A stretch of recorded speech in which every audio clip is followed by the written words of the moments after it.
Long ago, in the heart of a small sun-drenched village called Umuchukwu, nestled between red earth roads and whispering palm trees, lived a boy named Emeka.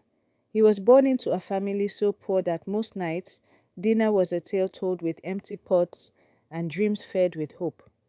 But Emeka had something his parents never had: a burning belief that education was the ladder to climb out of the hole his family had been stuck in for generations. Each morning he walked miles barefoot to a crumbling school, carrying a school bag over his shoulder. He studied under leaking roofs and wrote exams under candlelight, his heart pounding with a single conviction: if I can learn, I can change everything. But fate, as cruel as it was kind, played a curious game in Umuchukwu.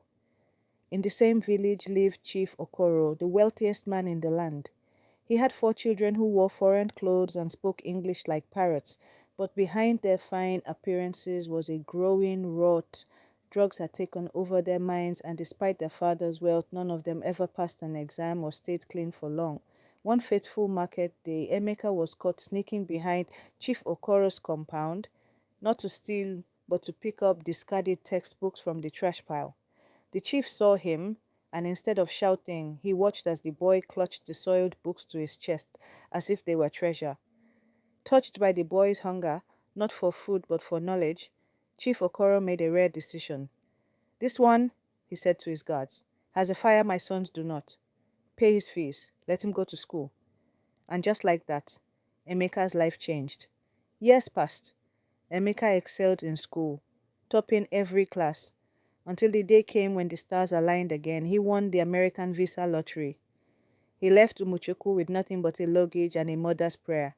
In Houston, Emeka grew. He earned a bachelor's degree, then a master's degree, then a doctorate. He became vice president of a prestigious hospital, known across Texas for both brilliance and humility. But he never forgot the village. He never forgot Chief Okoro. Back home, time had not been kind. Chief Okoro died with grief weighing heavier than gold. His 4 children, still consumed by addiction, sold everything he built.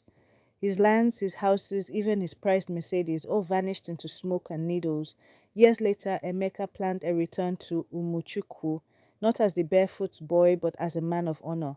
He called one of Chief Okoro's sons, Kelechi, and said, "I want to come visit.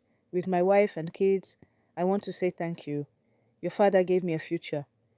What Emeka didn't know was that Kelechi, now a shell of himself, had fallen in with the wrong crowd.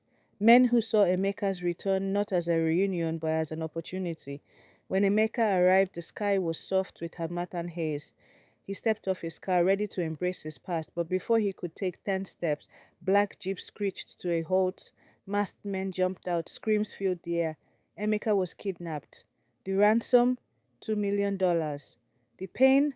Brutal. The irony? Unforgivable. The man who once had nothing, now worth more than gold, died not from poverty but from betrayal. The money came too late. The torture had done its damage. Emeka died in captivity, whispering his last words: "Tell my children, knowledge was my only inheritance." The village mourned. Chief Okoro's sons disappeared into obscurity. Emeka was buried with honor, and the school was later named after him. The villagers told the tale again and again. The boy who believed rose like the sun, but the shadows of greed and wasted privilege cast the longest night. And so the griots sing, "Raise your children with truth, not silver. For when the fire inside dies, even gold cannot light the path."